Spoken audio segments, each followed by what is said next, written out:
ఈ మధ్యకాలంలో గ్లోబల్ పాలిటిక్స్లో ఎప్పుడు ఎక్కడ ఏం జరుగుతుందో అసలు ఎవరికీ అర్థం కావట్లేదు. మొన్నటిదాకా అంతా సైలెంట్గా ఉంది అనుకుంటే సడన్గా ఇప్పుడు భారత్ బంగ్లాదేశ్ బోర్డర్లో ఒక విచిత్రమైన టెన్షన్ పుట్టించే వాతావరణం కనిపిస్తుంది. ఒక పక్క మన భారతదేశం బోర్డర్ సెక్యూరిటీ విషయంలో చాలా స్ట్రిక్ట్గా బిహేవ్ చేస్తుంటే ఆ దెబ్బకు భయపడిపోయిన బంగ్లాదేశ్ ఏకంగా అమెరికా టర్కీల సపోర్ట్ తీసుకునే రేంజ్కి వెళ్ళిపోయింది.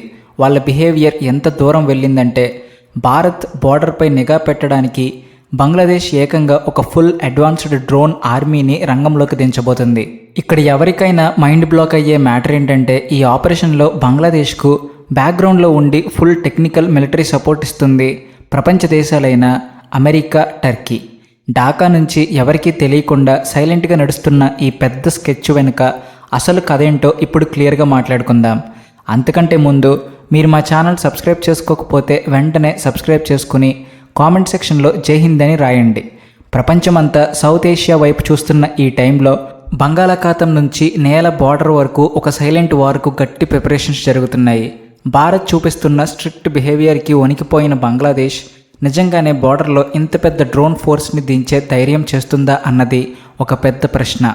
అసలు భారతదేశానికి వ్యతిరేకంగా అమెరికా, టర్కీలు సడన్గా బంగ్లాదేశ్కు ఎందుకు ఇంత భారీగా సపోర్ట్ ఇస్తున్నాయి? ఇది మనం సీరియస్గా ఆలోచించాల్సిన విషయం.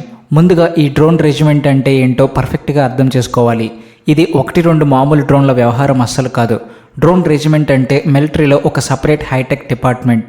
పైలట్లు లేకుండా నడిచే అడ్వాన్స్డ్ విమానాల లాంటి డ్రోన్లను రోజుకు 24 గంటలు ఆకాశంలో ఎగరేస్తూనే ఉండడం వీళ్ళ మెయిన్ డ్యూటీ. బంగ్లాదేశ్ ఆర్మీ ఇప్పుడు రెడీ చేస్తున్న ఈ డ్రోన్లు టార్గెట్ సర్వేలెన్స్ చేయడం, సీక్రెట్ ఇన్ఫర్మేషన్ లాగడం, టార్గెట్లను పర్ఫెక్ట్గా లాక్ చేయడం, కమ్యూనికేషన్ సిస్టమ్ను పూర్తిగా తమ కంట్రోల్లో పెట్టుకోవడం. మిలిటరీ టెర్మినాలజీలో దీన్ని intelligence surveillance and recognition system అంటారు. ముఖ్యంగా మన భారత్ బోర్డర్ను టార్గెట్ చేస్తూనే ఈ టీంకి బ్లూ ప్రింట్ గీశారు. ఈ హైటెక్ డ్రోన్ల వల్ల మన సెక్యూరిటీకి ఒక పెద్ద ముప్పు పొంచి ఉందనే చెప్పాలి. ఎందుకంటే మన భారతదేశం, బంగ్లాదేశ్ మధ్య ఉన్న జియోగ్రఫీ అలాంటిది. 2 దేశాల మధ్య ఏకంగా 4000 కిలోమీటర్లకు పైగా బార్డర్ ఉంది. ఇందులో దట్టమైన అడవులు, కొండలు, నదులు, ముఖ్యంగా మనుషులు కూడా వెళ్ళలేని సుందర్బన్స్ లాంటి చిత్తటి నేలలు ఉన్నాయి. ఇలాంటి ఏరియాల్లో ఎప్పుడూ కాపలా కాయడం ఆర్మీ వాళ్లకు కూడా చాలా కష్టమైన పని.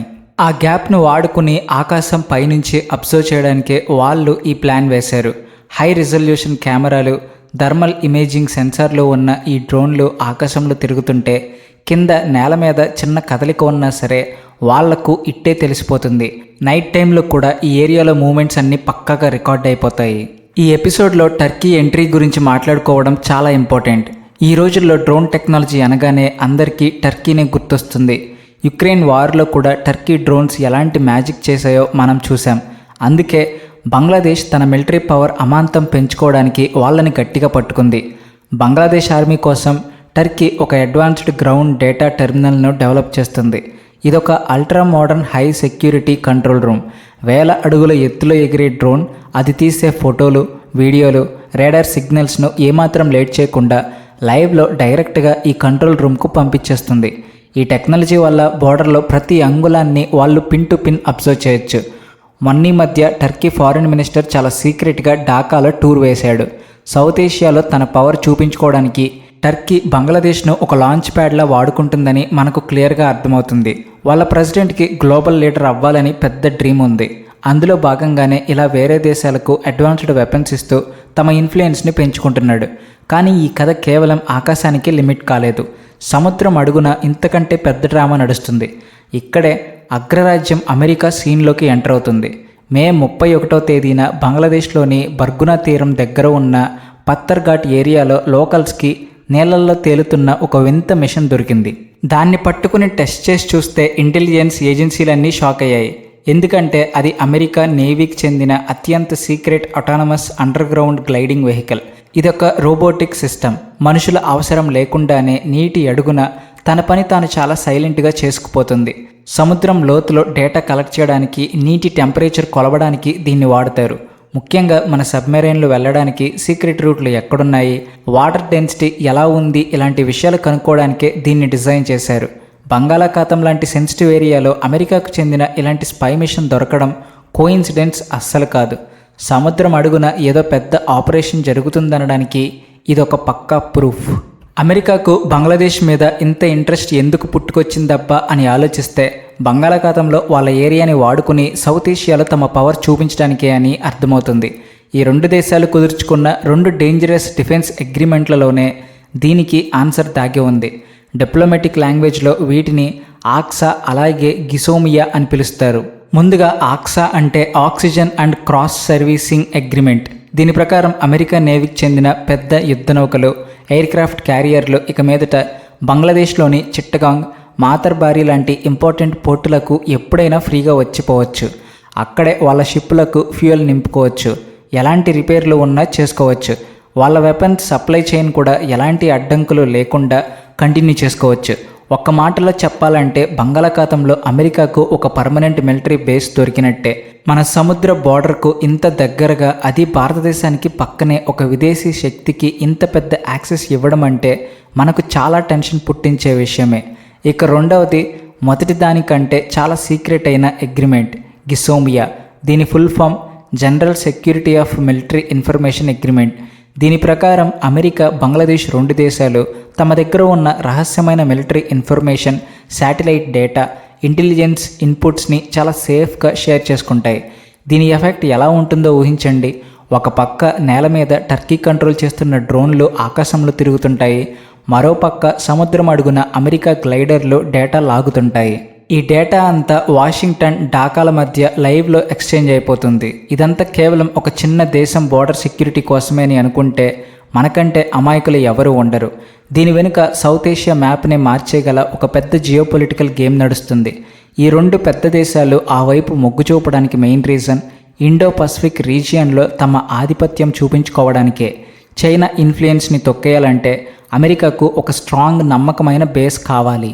మన భారతదేశం ఎప్పుడూ సొంతంగా ఇండిపెండెంట్ డెసిషన్స్ తీసుకుంటుంది. ఏ అగ్రరాజ్యం వచ్చి ప్రెషర్ తెచ్చినా మనం తలొగ్గము, మన డెసిషన్స్ అస్సలు మార్చుకోము. అందుకే అమెరికా బంగ్లాదేశ్ను ముందు పెట్టి దాన్ని సైనికంగా స్ట్రాంగ్ చేసి తన గుప్పెట్లోకి తెచ్చుకోవడానికి ఈ పెద్ద గేమ్ ఆడుతుంది. ఇటు టర్కీ ఏమో డ్రోన్లు అమ్మి ఫండ్స్ సంపాదించడమే కాకుండా మిడిల్ ఈస్ట్ దాటి ఏషియాలో కూడా లీడర్షిప్ కోసం చూస్తుంది. అందుకోసం ఆ దేశాన్ని ఒక టూల్లా వాడుకుంటుంది. విదేశాల నుంచి అడ్వాన్స్డ్ టెక్నాలజీ లాగడానికి వాళ్ళు కూడా తమ జియోగ్రఫికల్ అడ్వాంటేజ్ని అడ్డం పెట్టుకుని ఈ గేమ్లో బాగానే యాక్ట్ చేస్తున్నారు. కానీ డైరెక్ట్గా ఎఫెక్ట్ అయ్యేది, డేంజర్లో పడేది మాత్రం మన భారతదేశమే. మనకున్న బార్డర్ చాలా పెద్దది, పైగా ఓపెన్గా ఉంటుంది. ఇప్పటికే అక్కడ ఇల్లీగల్ ఇమిగ్రేషన్, స్మగ్లింగ్ లాంటి తలనొప్పులు చాలా ఉన్నాయి. ఇప్పుడు బార్డర్ వెంబడి ఫుల్ మోడర్న్ డ్రోన్లు దించితే మన ఆర్మీకి ఇది పెద్ద సవాల్గా మారుతుంది. ఈ డ్రోన్లు మన ఏరియాలపై డేగ కన్ను వేయడమే కాకుండా మన ఆర్మీ మూమెంట్స్, మిలిటరీ బేస్ల గురించి ఈజీగా డేటా లాగేస్తాయి. ఇది మన నేషనల్ సెక్యూరిటీకే ఒక పెద్ద ముప్పు. మరి ఇదంతా చూస్తూ మన భారతదేశం సైలెంట్గా కూర్చుంటుందా అని అడిగితే అస్సలు ఛాన్సే లేదు. మన మిలిటరీ పవర్ ఏంటో, డిప్లొమాటిక్ స్ట్రాటజీ ఏంటో గట్టిగా చూపించే టైం ఇది. ఎలాంటి సవాల్ వచ్చినా దాన్ని ఎలా డీల్ చేయాలో భారత్కు బాగా తెలుసు. మన ఇండియన్ ఆర్మీ ఇప్పటికే బార్డర్ వెంబడి advanced anti drone systems, latest రేడార్లు, ఎలక్ట్రానిక్ వార్ఫేర్ టెక్నాలజీని ఫుల్గా యాక్టివేట్ చేసేసాయి. బార్డర్ దాటి ఏ డ్రోన్ అయినా మన ఎయిర్ స్పేస్లోకి ఒక్క అంగుళం వచ్చినా సరే అది కనిరెప్ప పాటులో కాలి బూడిదైపోవాల్సిందే. మన ఎయిర్ డిఫెన్స్ వాళ్ళు శాటిలైట్స్, రేడార్ల ద్వారా 24 గంటలు పహారా కాస్తున్నారు. బార్డర్లో సర్ఫేస్ టు ఎయిర్ మిసైల్స్ డిప్లాయ్మెంట్ను కూడా భారత్ అమాంతం పెంచేసింది. డిప్లొమాటిక్గా కూడా ఈ మ్యాటర్ను ఇంటర్నేషనల్ లెవెల్లో గట్టిగా వినిపిస్తుంది. వాళ్ళు తెస్తున్న ఈ డ్రోన్లు కేవలం ఫోటోలు తీయడానికి, సర్వేలెన్స్ కోసమే అని అనుకుంటే అది కరెక్ట్ కాదు. ఫ్యూచర్లో అటాక్ ఆపరేషన్స్కి కూడా వీటిని ఈజీగా అప్గ్రేడ్ చేసుకోవచ్చు. వాళ్ళ ఎకనామిక్ జోన్లను మానిటర్ చేయడానికి దించే ఈ డ్రోన్లలో భారీ కెమెరాలు, 100 కిలోమీటర్ల దూరం నుంచే మన మూమెంట్స్ను ట్రాక్ చేసే సెన్సార్లు ఉంటాయి. ఇప్పుడు ప్రపంచంలో వార్స్ చేసే స్టైల్ మొత్తం మారిపోయింది. బార్డర్కి వెళ్ళి గన్స్తో కాల్చుకోవడం కంటే electronic surveillance, cyber attacks, air drone operations ఎక్కువైపోయాయి. డేటా అనేది ఇప్పుడు అతిపెద్ద వెపన్. ఆ డేటా ఎవరి దగ్గర ఉంటే వాళ్ళే పవర్ఫుల్. ఈ డిజిటల్ మిలిటరీ రేస్లో తాను కూడా ఉండాలని పక్క దేశం ఆరాటపడుతుంది. కానీ విదేశీ శక్తుల భుజం మీద తుపాకీ పెట్టిన అమెరికా టార్గెట్ ఎప్పుడూ బంగాళాఖాతమే. ప్రపంచంలో సగానికి పైగా కమర్షియల్ షిప్స్ తిరిగే ఈ రూట్లో తమ కంట్రోల్ ఉండాలన్నదే వాళ్ళ మాస్టర్ ప్లాన్. ఆ 2 పోర్టులలో అమెరికా నేవీ డైరెక్ట్గా ఎంటర్ అవ్వడం వెనుక చైనాకు ఒక గట్టి వార్నింగ్ ఇవ్వాలన్న ఉద్దేశం కూడా ఉంది. కానీ ఈ ప్రాసెస్లో తమకు అత్యంత ఇంపార్టెంట్ పార్ట్నర్ అయిన భారతదేశం సెక్యూరిటీని మాత్రం వాళ్ళు అస్సలు పట్టించుకోవట్లేదు. ఇది అమెరికా ఆడుతున్న ఫక్తు డబల్ గేమ్. దీన్ని మన ఇంటెలిజెన్స్ వాళ్ళు చాలా క్లోజ్గా అబ్జర్వ్ చేస్తున్నారు. ఒక్కసారి ఈ సిచ్యువేషన్ విడివిడిగా కాకుండా అంతా కలిపి చూడండి. అప్పుడు అసలు డేంజర్ ఏంటో ఈజీగా అర్థమవుతుంది. ఒక పక్క నేల మీద డ్రోన్ టీం, ఇంకో పక్క హైటెక్ కంట్రోల్ రూమ్, సముద్రం అడుగున స్పై గ్లైడర్లు, బ్యాక్గ్రౌండ్లో డిఫెన్స్ అగ్రిమెంట్లు. ఇవేవి విడివిడిగా అనుకోకుండా జరుగుతున్నవి కావు. అన్నీ ఒకే ప్లాన్లో డిజైన్ చేసిన స్టెప్స్. పొరుగు దేశాన్ని ఒక షీల్డ్లా వాడుకుని విదేశీ శక్తులు మన ఏరియాను ఫుల్గా కంట్రోల్ చేయాలని చూస్తున్నాయి. భారతదేశానికి వ్యతిరేకంగా వాళ్ళు తమ ఆర్మీని ఇంతలా డెవలప్ చేసుకోవడాన్ని మనం లైట్ తీసుకుంటే ఫ్యూచర్లో భారీ మూల్యం చెల్లించుకోక తప్పదు. కానీ మన ఇంటెలిజెన్స్ ఏజెన్సీలు ప్రతి చిన్న మూమెంట్ను డేగ కన్నుతో గమనిస్తూనే ఉన్నాయి. మన బోర్డర్స్ను సేఫ్గా ఉంచుకోవడానికి భారతదేశం ఎంతకైనా తెగించడానికి రెడీగా ఉంది. స్పేస్లో శాటిలైట్లైనా, సైబర్ సెక్యూరిటీ అయినా, బోర్డర్లో కాపలా కాస్తున్న మన ఆర్మీ అయినా సరే ఎప్పుడు ఫుల్ అలర్ట్గానే ఉంటారు. మన డిఫెన్స్ సెక్టర్ ఇప్పుడు ఎవరి మీద ఆధారపడకుండా పూర్తిగా మన సొంత టెక్నాలజీతో నడుస్తుంది. మేక్ ఇన్ ఇండియాలో భాగంగా మనం తయారు చేసిన డ్రోన్లు, మిసైల్ సిస్టమ్స్, రేడార్లు ఇప్పుడు విదేశీ టెక్నాలజీకి గట్టి పోటీ ఇస్తున్నాయి. మన పక్కన ఉన్న దేశాల్లో ఏ విదేశీ పవర్ వచ్చి పెత్తనం చలాయించినా అస్సలు ఒప్పుకోము అని భారత్ తేల్చి చెప్పేసింది. సముద్రంలో ప్రాబ్లమ్స్ ఫేస్ చేయడానికి మన నేవీ ఎప్పుడూ రెడీ. బంగాళాఖాతంలో ఇప్పటికే మన నేవీ గస్తీని డబుల్ చేశారు. విదేశీ సబ్మెరైన్ రాకుండా చూడడానికి అడ్వాన్స్డ్ సోనార్ సిస్టమ్స్ వాడుతున్నారు. బంగాళాఖాతం మీద నిఘా పెట్టడానికి అండమాన్ నికోబార్ ఐలాండ్స్ బేస్ను కూడా ఎప్పటికప్పుడు అప్గ్రేడ్ చేస్తూ ఒక అన్సింకబుల్ ఎయిర్ క్రాఫ్ట్ క్యారియర్ లాగా డెవలప్ చేస్తున్నారు. మా సెక్యూరిటీకి ప్రాబ్లం తెచ్చే పనులు ఏవి చేసినా మన రిలేషన్స్ డ్యామేజ్ అవుతాయి అని డిప్లొమాటిక్ లెవెల్లో స్ట్రాంగ్ వార్నింగ్ కూడా పాస్ చేశారు. మన స్ట్రాటజీ చూస్తుంటే ఎలాంటి సిచ్యువేషన్ అయినా హ్యాండిల్ చేయగల మన పవర్ ఏంటో క్లియర్గా అర్థమవుతుంది.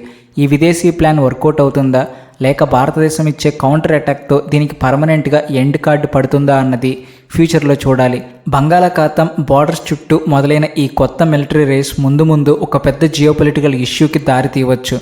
మన ఏరియాలో వేరే వాళ్ళ ఎంట్రీ అస్సలు యాక్సెప్ట్ చేయబోమో అని మన భారతదేశం స్ట్రాంగ్ బిహేవియర్తో ఫుల్గా క్లారిటీ ఇచ్చేసింది. దీని మీద మీ అభిప్రాయం ఏంటో కామెంట్ సెక్షన్లో చెప్పడం మర్చిపోకండి. అలాగే వీడియో నచ్చితే please like and share and also thanks for watching.